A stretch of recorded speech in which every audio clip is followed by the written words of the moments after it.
the moment you start losing yourself as an individual is the moment you can get yourself in a situation where you can become trapped.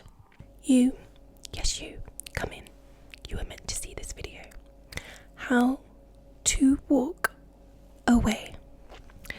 That's what we're going to talk about today. We're on our healing journey and we just want peace in our life. We don't want toxic energy around us anymore. We just don't want it. And today we're going to talk about how to walk away.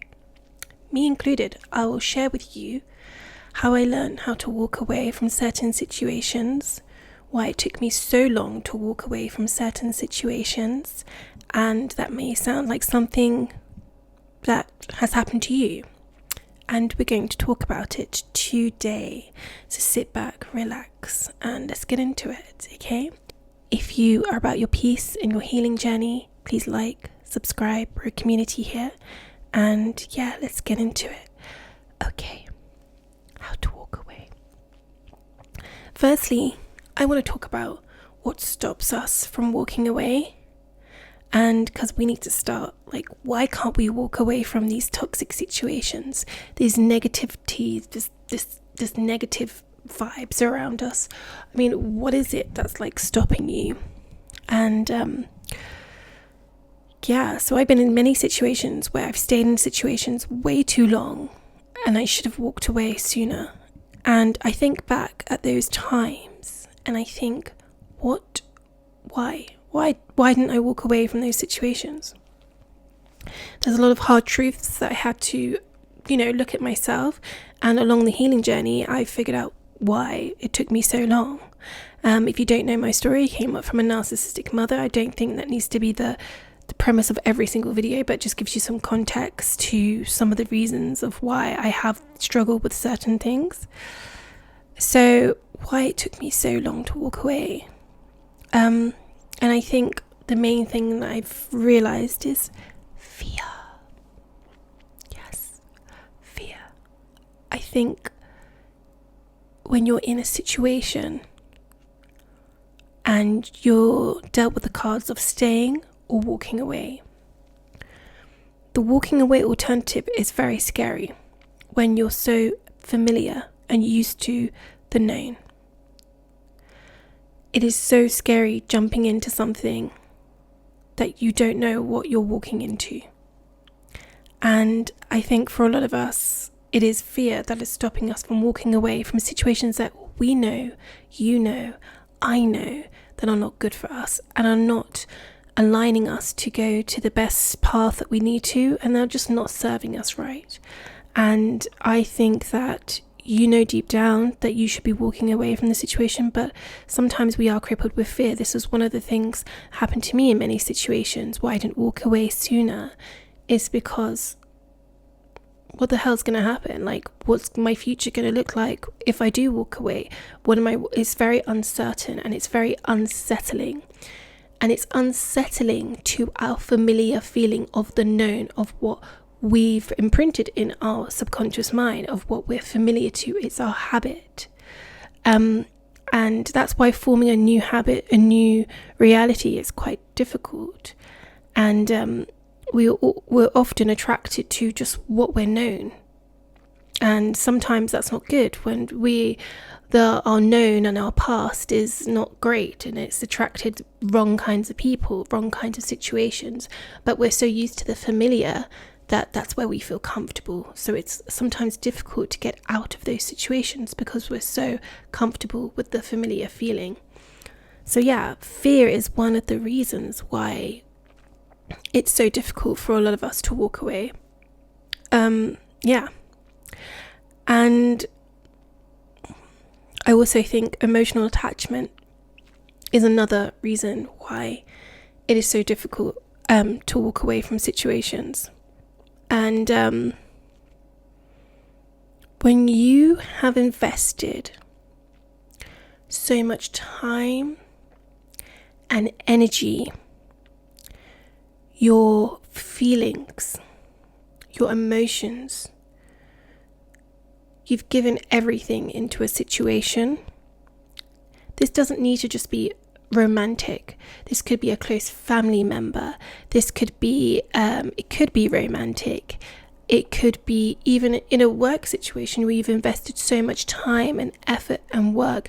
It could be a friend. It could apply to any of these situations that you've invested so much of yourself and dedication to either trying to keep going at it, keep working at it, or just trying to, or even being attached to it. And I think when we realize something is not good for us, a situation, a toxic environment, a toxic relationship, a toxic boyfriend, girlfriend, wife, husband, whatever it needs to be, a toxic family member, siblings, a toxic workplace, toxic friends, we know something is going on because our body is so in tune, and we have to start listening to our intuition and our body. And that's something that I ignored for so long, and I wish I didn't. And once we start healing and getting rid of the noise, we start the intuition and the intuitive feelings start screaming so loud to you that you cannot ignore it. And it becomes so apparent to you so quickly when the outside noise is drowned out. And you get to listen to it and you get to hear it so clearly and quickly. But sometimes when you have so much noise around you, so much chaos around you, sometimes we can't hear our inner. We can't hear our intuitions calling to us. And, sometimes we ignore our gut feeling. But our gut feeling is a signal to you that something maybe is not right here. And I'm personally just talking about me. I learned along the way that listening to that has been the best thing that I could have done in my life to create more peace in my life and walk away from certain situations. Because unfortunately, when you're emotionally attached to something, you often forego listening to your intuition, but you listen to the attachment and the familiar feelings of that situation. And sometimes that's not always good for you, And so emotional attachment is another reason why it's so difficult to walk away, You've invested so much time in this relationship, so much time in this work, so much effort and energy. And sometimes it's just like, it's so difficult to think, oh, I've now wasted all this time and energy, or I've put so much effort into this. Now I've just got to walk away from it. And when you've spent years invested in someone or invested in something, you don't just want to walk away from that so quickly, Because what's going to happen next? So now you've been with someone, just say, for 6-7 years. Maybe you're hitting a certain age and you're worried that if I leave this situation, it's never going to happen, or something is never going to happen for you. Something will never find you. If I leave this job, I would never get another job. If I detach from this family member, everyone else is going to not talk to me. If I, decide that I walk away from this friend, I'm going to be without friends. And so what's society going to think, So there are so many other things going on that I believe creates a space where it's very difficult for you to walk away. And understandably. And walking away is a very courageous decision when we're in a world where staying is much easier and much more accepted by society. But you got to ask yourself, me staying in this situation, is it mentally draining me? Is it helping me actually? Or would walking away be a better alternative for my mental well-being, my wellness, my peace, and just the places that I'm trying to go to? You have to ask yourself that question. I had to ask myself that question. Is this right? Is is this actually like benefiting me in any way, just being here? Or am I actually going to thrive better walking away from this situation? And is my mental health and my well-being and my peace going to increase if I walk away from this situation? And yeah, we don't know. We don't know. We don't know what happens when we walk away. But what we do know is that this is either exhausting you, it's either fully draining you, your mental health is declining in this situation. If these things are happening, if your body, if you're feeling ill, if you're drained, if you're stressed, if you can't sleep, if you're not eating well, if you are consumed by the thought of this situation, this is not good for you. It's not good for your body. And it's your body telling you something is not right. And then you've got to ask yourself, am I going to be the brave one here? And not get attached to this and pave the way for my life and my mental health and my mental well-being, and actually go on a path of healing and peace. And sometimes it takes for you to walk away to get your peace. I know firsthand. Grew up with a narcissistic mother. I had to walk away from that situation. Had to walk away. Haven't spoken to her for 3 years. My peace has increased. I was in a very toxic work environment at one point. I had to walk away from that situation. Very scary. I was like, I had no other job to go to. Very scary. But things fall in place. Things fall in place. So I've learned to not stay in situations too long, because I know the effect it's had on my mental well-being and the chaos it's brought into my life. And I'm in a place where I don't have that around me. I don't have toxic environments. I don't have toxic people around me. And the reason why is because I've walked away from situations. Even without knowing what the hell I'm going into, I just knew my mental health was deteriorating, and this is not the life I'm going to live. And we're here a very short while. I'm 35 now. I maybe have 65 years, maybe. I don't know, max. What I'm saying is, even tomorrow is not guaranteed, touch wood.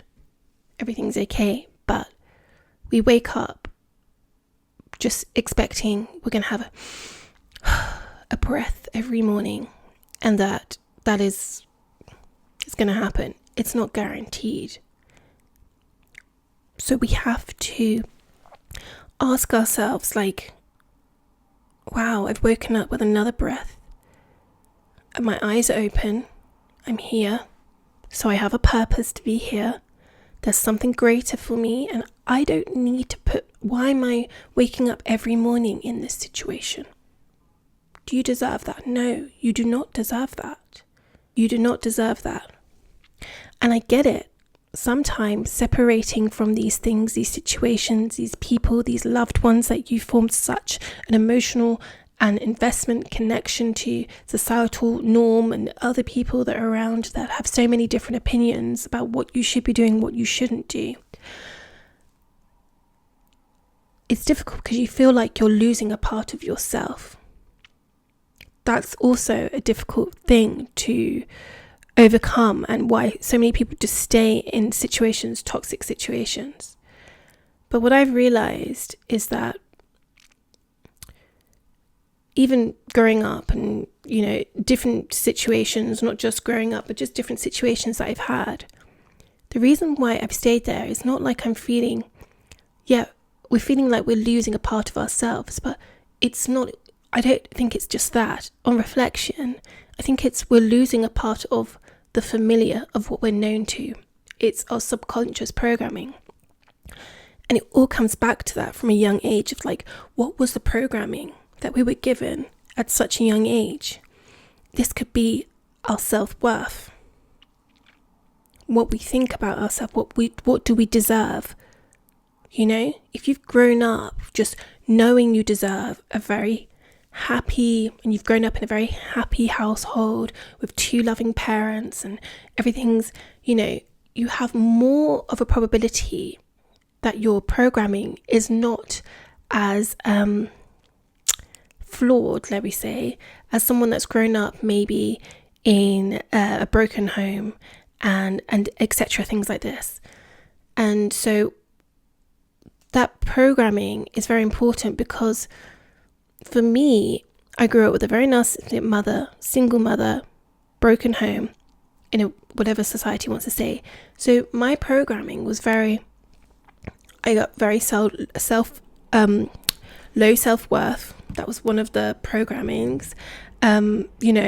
Didn't have, had a very financial, poor mindset, which I had to change, and many different things. So this kind of, for instance, this poor mindset and this lack of worth, lack of this is what you deserve, it puts you on a path to choose things like jobs that are not the worth that you should be getting, because you don't have that confidence in yourself.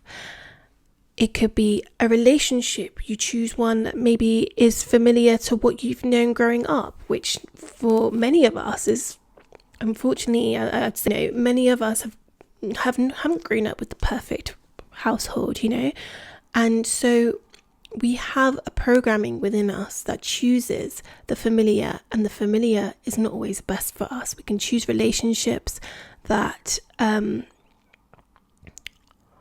not serving to us, that basically feed into those things that are undeveloped within us, that we have to reparent ourselves sometimes, and we have to give ourselves self-worth. We have to give ourselves confidence.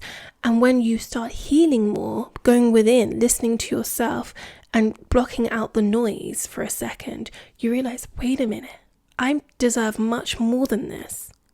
I deserve someone that's going to treat me very nicely. I deserve someone that's going to be on a very positive vibrational, element and same wavelength as me. I deserve better than this. And the thing is, when you feel like that and your self-worth increases, you're going to not even align with the low vibrational energy that maybe you were programmed to have. And so we have to deprogram. We have to get rid of the programs that we have. And the way to do that, and the way I did it, was affirmations are a great way of doing this. I am worthy of a happy, healthy relationship.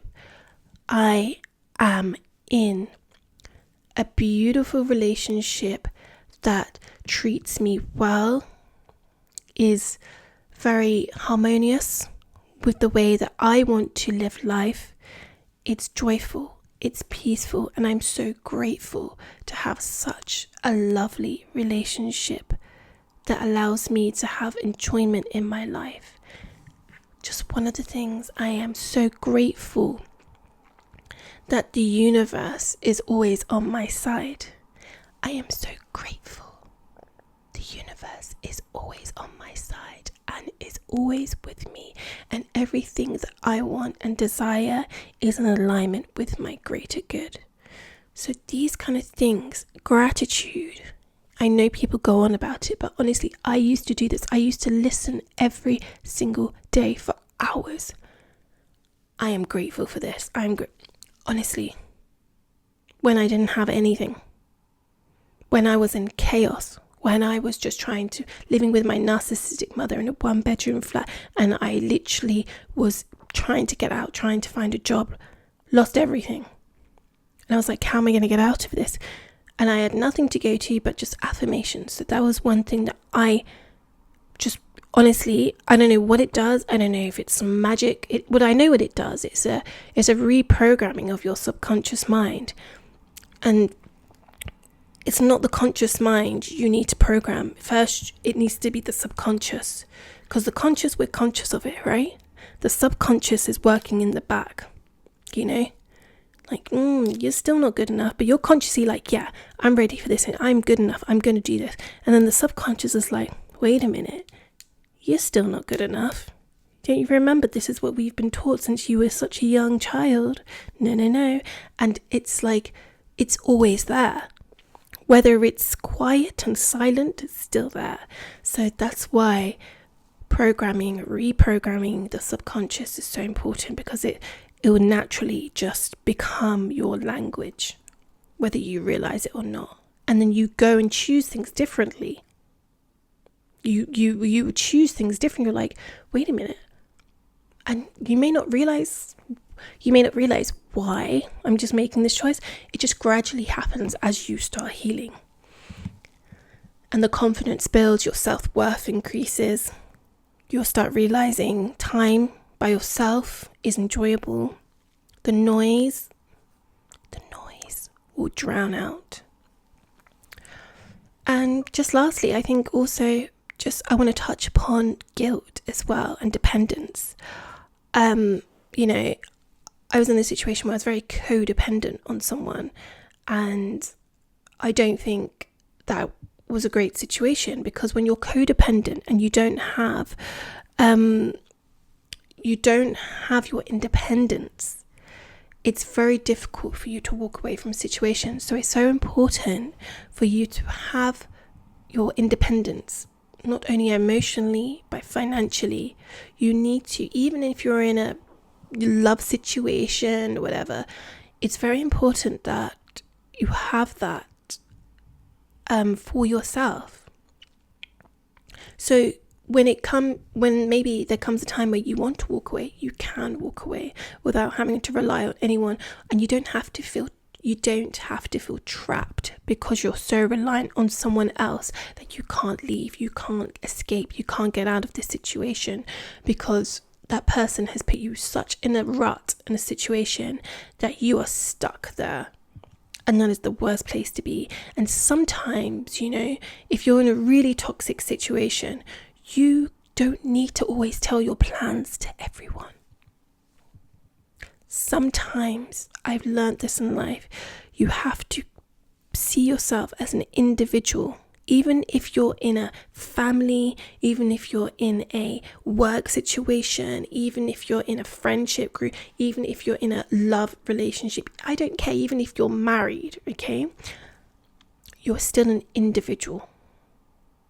You are still an individual growing on your own healing journey. The moment you start losing yourself as an individual, I think is the moment you can get yourself in a situation where you can become trapped. And I know how that feels. And I'm telling you, you don't want to lose that person, that self, that you, because everyone was born in this world. We weren't born as together as, two people. We were born as individuals, and you should always remain as an individual, because your individuality is so important, because that's part of your life. It's part of your journey. It's part of your story of life, is how you grow and evolve in this life. And that's evolution. We're here. We're evolving as we grow. And so that's important. And it allows you not to be dependent. And the less dependent you are on someone else, the less impossible it seems when you feel like you need to walk away from a situation. And I know firsthand what this feels like. It feels like when you're financially codependent on someone, it's not a nice feeling. It may feel nice at first, because you feel like that person's trying to help you with everything. And everyone can say, they always, oh yeah, don't worry, I've got your back. But trust me, people don't always have your back, and you can be the nicest person in the world. And unfortunately, I learned the hard way that people don't have your back, and people will quickly switch. And unfortunately, that's just something I had to learn. And so it doesn't mean like you have to become a bitter person. No. Doesn't mean you even have to be a nasty person. It just means you need to be aware of people's motives in life. Because I do believe like people in general that are not necessarily self-aware and just on that run of life to chase things and to keep up with societal norms and stuff, which is great. I mean, lovely. I like nice things. I would love nice things one day. But I think it causes people to switch if there's an opportunity to. And so just be careful with that. And that's why it's important to know yourself, be an individual, and make sure you're not dependent, and also stop feeling so guilty for the other person's situation. Because sometimes if you're in a toxic situation, it's very difficult to leave. Like with my narcissistic mother, it was so difficult because I felt guilty for so long. Like, you know what society tells you, like it's your mother, it's your father. I literally have a video, just the one before this, and it talks about how people go around and say, but it's your mother, it's your father. And they don't understand the whole situation, the complexities it goes through of what's happening on a daily basis and how that affects your life. And I used to feel guilty because I was like, well, I can help. You know, I'm literally more mentally stable and maybe I can help. But no, this is, as I've learned a lot more about it, this is not something I can help with. And sometimes you have to, and my mental health was deteriorating to a point where I did not want to even get up. I didn't want to get up. I at one point, I just did not. I was like, what is this world trying to give me? What was the point of this? Honestly, I felt so low, and I was just like, I can never get out of this. I'm trapped. This is it. This is my life. How am I going to get out of this? But, you know, the universe has a funny way of showing how life, unfolds. And I actually believe I went through that hell, and it was feeling like hell for majority of my life. So I can be a voice actually to talk about this and share with you guys. So the fact that I'm here speaking to you, I feel this is one of the reasons why I went through what I did, because if I didn't, I wouldn't have done all the research and everything, learning about all these different things and just trying to heal within myself. And hopefully that's what I want for you guys as well. It's like, I want you guys to feel like whatever situation you're in, okay, that you can do better. And you can walk away, and you don't have to be fearful. You don't have to be feeling guilty. I don't want you to feel so dependent and trapped. And I want you to know that walking away can sometimes be your biggest, greatest achievement. So yeah, are we still here, guys? Okay, good. I want to talk about like how to walk away now.